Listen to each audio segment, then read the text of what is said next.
Hello, welcome back to my YouTube channel. This is Litsadi. ඉතින් යාළුවනේ අද මම ඔයාලට මෙහාට ස්ටඩි ටිප්ස් ටිකක් කියලා දෙන්න තමයි යන්නේ. කොහොමද පාඩම් කරන්න ඕනේ? ඔයා ඉස්සර බලන්න ඔයා උදේට පාඩම් කරන්න පුළුවන් කෙනෙක්ද රාත්‍රියට පාඩම් කරන්න පුළුවන් කෙනෙක්ද කියලා. ඒක බලලා ඊට පස්සේ පාඩම් කරන්න වාඩි වෙනකොට වතුර එකක් ළඟ තියාගෙන වාඩි වෙන්න. ඊට පස්සේ ඔයාට ටයිම් ටේබල් එකකට වැඩ කරන්න පුළුවන්. එහෙම නැත්නම් අද උදේ යනදලා දවස් ප්ලෑන් එක හදලා එහෙම වැඩ කරන්න පුළුවන්. උමාරි ඔයා ඉස්සෙල්ලාම ඔත එකපාරක් කියවලා ඊළඟට මතකයෙන් ඒ කරුණ මතක් කරන්න ගන්න. එක දෙකට පැය දෙක තුන පාඩම් කරන්නත් එපා. විනාඩි 20ක් විතර පාඩම් කරලා පොඩි බ්‍රේක් එකක් ගන්න. ගේවට පොඩක් දුවලා එන්න. ඒ වගේ චූටි ඇක්ටිවිටි එකක් කරන්න.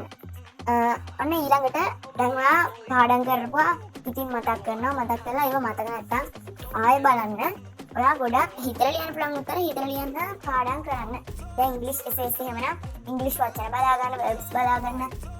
එසේ එකක් එහෙම ආවොත් එහෙම ඒක තාම ක්‍රියේට් කරලා ලියන්න පුළුවන් වෙන්න ඔයා හදා ගන්න ඕනේ. ඊළඟට පාඩම් කරලා ඉවරනට පස්සේ past papers වගේ දේවල් කරන්න පොඩි පොඩි ඇක්ටිවිටිස් ඔයාම හදලා කරන්න. මම නම් කෑ ගහලා පාඩම් කරන එක නේ මට පාඩම් කරන්න බෑ. ඔයා ඒක හඳගෙන ඕනේ තමන්ට පොඩි පාඩම් කරන්න. ඒ සමහර කට්ටිය ටීචර් කරලා පාඩම් කරනවා. ඒ වගේ කරනවා. ටයිම් එක යන නිසා මම පරවර දාලා කියනවා guys පොඩ්ඩක් ගණන් ගන්න එපා. ඔයා දැන් ඔය පොත කියවගෙන ගියාට වැඩක් නැහැ. ඔයාගේ මයින්ඩ් එක රිලැක්ස් වෙලා තියෙනවනේ පාඩම් කරන්න නම්. දැන් ඔයා වෙන දේවල් හිතේ ඉස්කෝලේ හෙට ඉස්කෝලේ ඉන්ටර්විව් එකකට යනවා නම් නම් හිතේ ඉතින් පාඩම් කරන්න මොනව වැඩක් නැහැ. පාඩම් කරන එකත් අපරාධයක්. ඉතින් දැන් මම පාඩම් කරනවා කියලා ඔයා ටයිමර් තියාගෙන පාඩම් කරන්න. පොඩි එම් එකක් තියන්න මම මේ විනාඩි 15ක් විතර මේක පාඩම් කරලා ඉවර කරනවා. අන්න ඒ වගේ.